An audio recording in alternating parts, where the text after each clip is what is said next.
दीपावली की आप सबको हार्दिक शुभकामनाएं। बहुत बहुत स्वागत है आपका फिनोदा चैनल पर। मैं हूँ सीए महेंद्र चतुर्मुथा। आज हम बात करेंगे बहुत ही यूनिक कंसेप्ट की, जिसमें हम डिफरेंस जानेंगे कि हम रिच होते हुए भी वेल्दी क्यों नहीं हो पाते हैं। पहले तो हम जानेंगे what is the difference between rich and wealthy. Rich मतलब क्या कि आप अफोर्ड कर सकते हो वो नॉर्मल लग्जरीज जो रिच लोग अफोर्ड कर सकते हैं, कि आपके पास में गाड़ी है, 4 व्हीलर है, मतलब फिर आपके बच्चे अच्छे स्कूल में पढ़ते हैं, आपके पास में घर है जिसका ईएमआई तो आप पे कर रहे हो और आराम से पे कर पा रहे हो, आप होटल में वगैरह जा सकते हो, मतलब जो रेगुलर फैसिलिटीज़ है लाइफ की, जो लग्जरीज़ है वो आप एंजॉय कर सकते हो, वेकेशंस पे जाते हो, फॉरेन टूर्स पे जा सकते हो। तो रेगुलरली ऐसा माना जाता है कि ये सब चीज़ें करते हो तो आप रिच हो। लेकिन यही रिचनेस आपके वेल्दीनेस में क्यों नहीं कन्वर्ट हो पाता है, उसका एक बहुत ही सिंपल तरीका है, लेकिन जिसकी तरफ हम ध्यान नहीं देते हैं। वो सिंपल सा रीज़न है, वो हम जानेंगे। मान लीजिए कि आपका नेटवर्थ है करीबन 1 करोड़ रुपया, मतलब 100 लाख रुपीज़, और आपका एनुअल इनकम है, चलो मान लीजिए कि 10 लाख रुपया।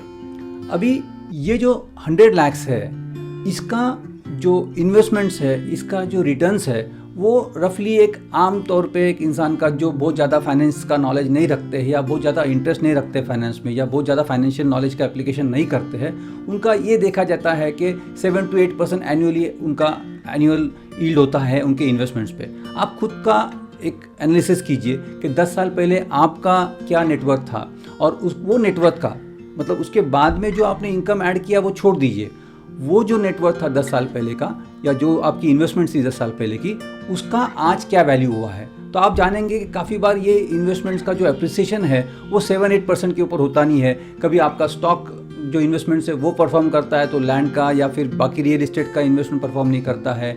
कभी रियल इस्टेट परफॉर्म करता है तो स्टॉक नहीं परफॉर्म करेंगे, गोल्ड नहीं परफॉर्म करेंगे। फिर कोई अमाउंट आप ऐसी एनएससी में रख देते हो, या मे बी बैंक एफडीज में रख देते हो।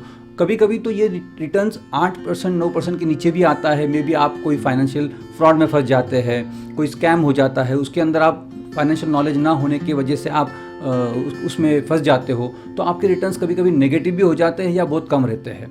तो 7-8% ये एवरेज यील्ड है, ऐसा हम मान के चलते हैं। अब जो आपका 100 लैक्स का जो नेटवर्थ था, जो हमने एज्यूम किया है, चलो मान लीजिए कि इस पर जो 7-8% आपका यील्ड आया है पिछले 10 सालों में, आप ये समझिए कि आपका प्रोफेशन करते ही नहीं थे, और पूरा का पूरा कंसंट्रेशन आप 10 सालों से सिर्फ आपका जो ऑलरेडी इन्वेस्टमेंट है, जो आपका ऑलरेडी पोर्टफोलियो है, अलग अलग एसेट क्लासेस में होगा, उसी पे ध्यान देते थे और उसका पूरा नॉलेज लेते थे। अगर आपका लैंड में इन्वेस्टेड है, या आपका कोई बाकी रियल इस्टेट में इन्वेस्टेड है, प्रॉपर्टी में इन्वेस्टेड है, तो आप उसी मार्केट का पूरा नॉलेज लेते थे, उसके साइकिल्स को समझते थे। या फिर स्टॉक मार्केट में इन्वेस्टेड है तो आप इकोनॉमिक्स का नॉलेज लेते थे, इंडस्ट्रीज़ का नॉलेज लेते थे, प्रोडक्ट्स का नॉलेज, कंपनीज का नॉलेज लेते थे। या गोल्ड में आपका इन्वेस्टमेंट है तो गोल्ड के बारे में आप नॉलेज लेते थे, या बाकी कोई फिक्स इंस्ट्रूमेंट्स में है तो डेट मार्केट का नॉलेज लेते थे। ये नॉलेज पूरा आप अगर गेन करते थे, जितना आपने प्रोफेशन में समय और जितना वक्त दिया है और जितना उधर वहाँ पे लर्निंग किया है, उसकी वजह से जो आपका प्रोफेशनल सक्सेस है, उतना ही टाइम अगर आप आपके इन्वेस्टमेंट्स के, आपके नेटवर्थ के पोर्टफोलियो पे देते थे, तो मुझे लगता है हम लोग जो यील्ड है वो आपका 7-8% से 17-18% तो आराम से हो सकता था। मतलब 8-10% के आसपास आपको एक्स्ट्रा यील्ड इसमें मिल सकता था, अगर आप फुल टाइम आपके नेटवर्थ पे या आपके पोर्टफोलियो पे ध्यान देते थे। तो हुआ क्या कि 100 लाख का जो आपका नेटवर्थ था 10 साल पहले, उस पर आज भी आप अगर हर साल ध्यान देते थे तो 8-9-10% से अगर आपको एक्स्ट्रा यील्ड मिलता था, तो करीबन एवरी ईयर आपका एक्स्ट्रा इनकम होता था 9 to 10 लाख रुपीज़, और आपका आज का एनुअल प्रोफेशनल इनकम भी है 9 to 10 लाख रुपीज़। तो आपके खुद के इन्वेस्टमेंट पे आप ध्यान दे के भी 10 लाख रुपया कमा सकते थे। वही टाइम आप आपके प्रोफेशन में दे रहे हो, उधर भी 9-10 लाख रुपया कमा रहे हो। तो क्यों ऐसा नहीं सोच सकते हम कि जितना इम्पोर्टेंट आपका प्रोफेशन है या आपका बिजनेस है, उतना ही इम्पोर्टेंट आपका नेटवर्थ, आपका पोर्टफोलियो मैनेज करना ही है। क्योंकि अल्टीमेटली अगर गेन्स आना है तो दोनों में अगर सेम आ रहा है, तो उतना ही टाइम जितना प्रोफेशन में दे रहे हो, उसके बदले आप पूरा का पूरा टाइम आपके इन्वेस्टमेंट में देते थे, तो ही इतना पैसा मिलता था। मतलब पैसों के लेवल से अगर देखते हो तो आपके पोर्टफोलियो में ध्यान दोगे तो उतना ही पैसा आप कमा सकते हो जितना आपके प्रोफेशन में आप कमाते हो, और इसमें बाकी रिस्क भी बहुत कम हो जाती है, जो ग्रोथ है वो भी कंपाउंडिंग हो जाती है। लेकिन चलो ये भी मानते हैं हम कि ऐसा कर नहीं सकते हम कि प्रोफेशन पूरा बंद कर दो और पूरा का पूरा ध्यान आप इन्वेस्टमेंट में दो। में भी आपका वो पैशन नहीं है, में भी आपको उतना उसका लाइकिंग नहीं है, लेकिन ये चॉइस भी नहीं है कि आप आपका पोर्टफोलियो पे, आपके इन्वेस्टमेंट्स पे आप ध्यान ना दो। तो इसका एक मिड पाथ कैसे हो सकता है कि आपको रोज़ एवरीडे कुछ ना कुछ वक्त आपके इन्वेस्टमेंट मैनेजमेंट पे, आपके फाइनेंशियल प्लानिंग पे, आपके फाइनेंशियल मैनेजमेंट पे देना बहुत ज़रूरी है। तो चलो आपका दिन में 10 घंटा 8 घंटा आप प्रोफेशन पे देते हो, तो प्रोफेशन का जो आप 10 घंटा दे रहे हो उसका 2-3 घंटा कम करके वही टाइम आपके फाइनेंशियल मैनेजमेंट पे, वेल्थ मैनेजमेंट पे आपको देना चाहिए। रोज़ कुछ सीखो, रोज़ कुछ पढ़ो, मे भी कुछ सेमिनार्स अटेंड कर सकते हो, मे भी कोई कंसल्टेंट्स की सलाह ले सकते हो, वो भी इम्पॉर्टेंट है। एक बात, लेकिन जब कंसल्टेंट की बात करता हूँ तो बहुत ज़रूरी है समझनी कि कंसल्टेंट और एजेंट अलग होते हैं। एजेंट को कंसल्टेंट मत बनाइए। कंसल्टेंट अलग होता है जो आपको मे बी 2, 4, 5 एडवाइसेस देगा। आपको वो समझने की क्षमता चाहिए। वो क्षमता आने के लिए आपको उतना फाइनेंस का नॉलेज होना चाहिए, वेल्थ मैनेजमेंट का नॉलेज होना चाहिए। फिर आप इंजीनियर हो, डॉक्टर हो, चार्टर्ड अकाउंटेंट हो, लॉयर हो या बिजनेसमैन हो, इंडस्ट्रियलिस्ट हो, कुछ भी हो, आपको फाइनेंशियल नॉलेज होना ही चाहिए। उसमें कोई चॉइस नहीं है। कोई दूसरा आपके फाइनेंस के लिए वो तरीके से नहीं सोच सकता है जो तरीके से आप खुद के लिए सोच सकते हो। तो ये सब में हुआ क्या कि अगर आप 2-3 घंटा टाइम रोज का देते हो फाइनेंस के अलग अलग टाइप के नॉलेज लेने के लिए, और उतना टाइम आप प्रोफेशन में कम देते हो, तो प्रोफेशन का इनकम क्या होगा? 10 लाख से मे बी 6 लाख होगा, 7 लाख होगा, ठीक है। लेकिन आपका जो वेल्थ के ऊपर जो आपका कंपाउंडिंग है, जो आपका इन्वेस्टमेंट का रिटर्न्स है, वो अगर 6-7% से भी बढ़ता है तो 100 लाख पे 6-7 लाख रुपए ये बढ़ जाता है। आपका प्रोफेशनल इनकम 2 लाख से कम भी हो गया तो भी नेट टू नेट आपका ग्रोथ ही होने वाला है। और लॉन्ग टर्म में आपका जो आज आप रिच हो तो वेल्दी होने का यही एक तरीका है कि आपको फाइनेंशियल नॉलेज और वेल्थ मैनेजमेंट का नॉलेज लेना बहुत ज़रूरी है। नेक्स्ट पॉइंट ये है कि जैसे ही आप फाइनेंशियल नॉलेज लेते हो, उसमें आप ज़्यादा स्टडी करते हो और समझ पाते हो, तो जो स्कैम्स होते हैं, जो फ्रॉड्स होते हैं, इसमें से भी आप बचते हो, जो चलते में भी आपका इन्वेस्टमेंट्स कई जगह गलत एसेट्स में हो जाता है, जहाँ पे आपके रिटर्न्स बहुत कम हो जाते हैं, या मे बी नेगेटिव रिटर्न्स भी होता है, या मे बी कैपिटल भी आपका जा सकता है।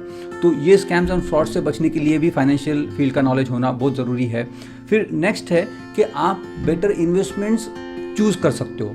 इन्वेस्टमेंट क्लासेस तो ठीक है, चलो आपने इक्विटी मार्केट में इन्वेस्टमेंट करने का डिसीजन किया, तो उसमें क्या बेस्ट प्रोडक्ट्स हैं इन्वेस्टमेंट्स के लिए, वो आप चूज़ कर सकते हो। क्या बेस्ट कंपनीज़ है, इंडस्ट्रीज़ है, उसमें आप कैसे चूज़ करना चाहिए, उनका कौन से आपके फील्ड्स देखने चाहिए, कौन से रेशियोज़ देखने चाहिए, ये थोड़ा बहुत आप समझ जाते हो। उसके बाद में फिर आप हेजिंग की भी स्ट्रेटजीज आप यूज़ करते हो कि आपने अगर इक्विटी में इन्वेस्ट किया है तो इक्विटी डेरिवेटिव्स के थ्रू आप हेज भी कर सकते हो, उसमें से एडिशनल इनकम भी आप पा सकते हो। गोल्ड में इन्वेस्ट किया है तो गोल्ड डेरिवेटिव से आप एडिशनल इनकम पा सकते हो। प्रॉपर्टीज़ में अगर आपने इन्वेस्टमेंट किया है तो कैसी प्रॉपर्टीज़ लेनी चाहिए, कौन सी प्रॉपर्टीज़ होनी चाहिए जिसमें आपका यील्ड अच्छा हो। उसमें फिर लीजिंग आप कर सकते हो, वो लीजिंग के अलग अलग फॉर्मेट्स आपको समझ में आ जाएंगे। तो ये सब चीज़ों से आपका जो रिटर्न्स है वो काफ़ी बढ़ते हैं। अगर आपने एफडी में इन्वेस्ट किया है तो मे बी आप डेट फंड्स में जा सकते हो जिसमें यील्ड्स बेटर हो सकते हैं। उसके लिए भी आपको थोड़ा सा जानकारी रखना बहुत ज़रूरी है। फिर जो आप कंसल्टेंट्स हायर करोगे उनसे आप जो समझोगे, मैं एजेंट्स की अगेन सेकेंड टाइम आपको क्लियर कर दूं कि एजेंट्स अलग है और कंसल्टेंट्स अलग है। कंसल्टेंट्स वो होते हैं जो प्योर आपको सिर्फ नॉलेज देते हैं एसेट क्लासेस के बारे में, एसेट्स के बारे में, क्या इन्वेस्टमेंट कहाँ पे करना चाहिए, कैसे करना चाहिए, and then you take your own decisions. उनके जो सजेशंस रहते हैं वो एनालाइज करने की शक्ति, वो क्षमता आपको आपके एजुकेशन से, आपके नॉलेज से मिलेगी। तो ये भी बहुत बड़ा फ़ायदा है कि आपके फाइनेंशियल एजुकेशन से आपको होगा। एक जस्ट पर्सपेक्टिव देता हूँ मैं कि रिटर्न्स अगर बढ़ते हैं तो उसका कंपाउंडिंग इफेक्ट कितना होता है। जो रेगुलर कंपाउंडिंग का इफेक्ट है वो तो हमने हमारे पिछले वीडियोस में देखा ही है, वो आप रिफ़र भी कर सकते हो पिछले वीडियोस।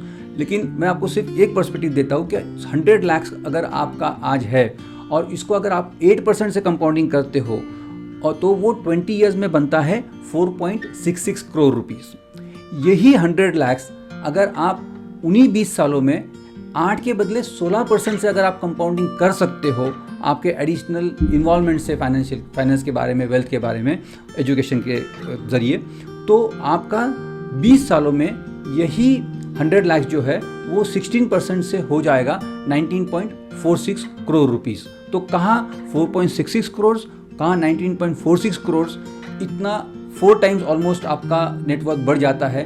तो please don't ignore this field, it's very important, it's as important as your job, your profession, your career, whatever, और इस पर आप ध्यान दीजिए। Thank you very much for watching the video till the end. Wish you a very happy and prosperous new year. Wish you a very happy Diwali again. Thank you.